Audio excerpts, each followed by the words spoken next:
Hi, I'm Dr. Roger Crosley, the unconventional pediatrician, and welcome to my channel.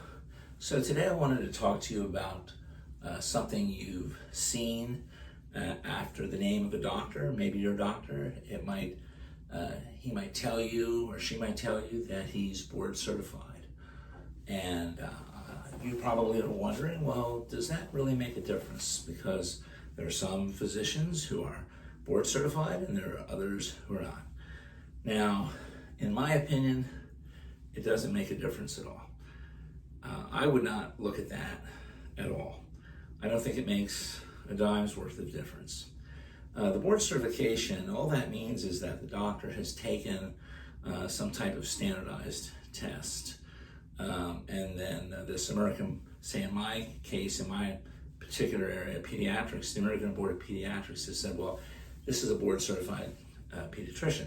Now, I was board certified for 25 years, and then, I just got older, and I decided, I don't really need that hassle in my life anymore, because to pass the test, it's a very esoteric test, a lot of esoteric questions. It's a very unfair test. They'll ask questions where there could be two correct answers, or where they're trying to split hairs. It almost seemed to me like the American Board of Pediatrics didn't really fully understand what I did as a pediatrician, and they would also ask questions that were just completely outside the scope of what I did. And I understand why they have to ask that, because they have to test a wide variety of people and specialties and such. But it just didn't seem like they understood what I did as a pediatrician.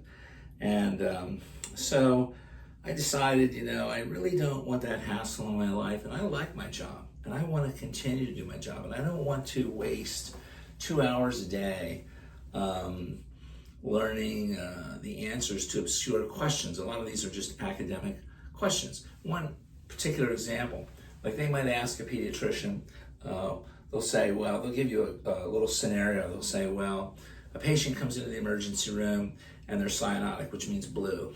And they'll, give you some other things with that. And then they'll say, what would you order first?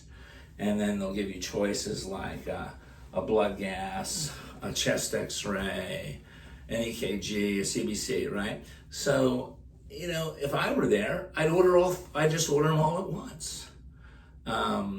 But they want to split hairs, and they want you to see if you know what's the most important one of those. So it's an academic question. I think it wastes the physician's time. In spite of all that, despite all that, in addition to all that, I should say, there are many pediatricians out there who are really fine pediatricians who just can't pass the board exam. And it's not because they're stupid, it's because they don't know how to work a test, or they get freaked out. I remember when I took my last board exam, I just had a lot of anxiety, and I barely finished the test, and I passed it. And I've always done well on standardized tests.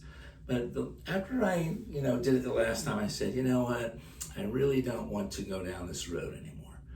So I just think that there's a lot of great doctors out there who can't pass these board exams, but they're still great doctors, okay? And I don't think they should be looked down upon because they don't have this, fellow of the American Board of Pediatrics, or whatever title they're giving after that. So I think you have to look at the doctor as an individual. If you like the doctor, if he has a great personality, if he takes care of your needs, if he's always on top of things, I think that's the doctor for you. And I would not look at this certification mechanism at all. Okay, well, that's just my 2 cents on that. And I want to just thank you for listening to my channel, and I certainly hope you'll subscribe and watch some of the other videos. Okay, thank you very much.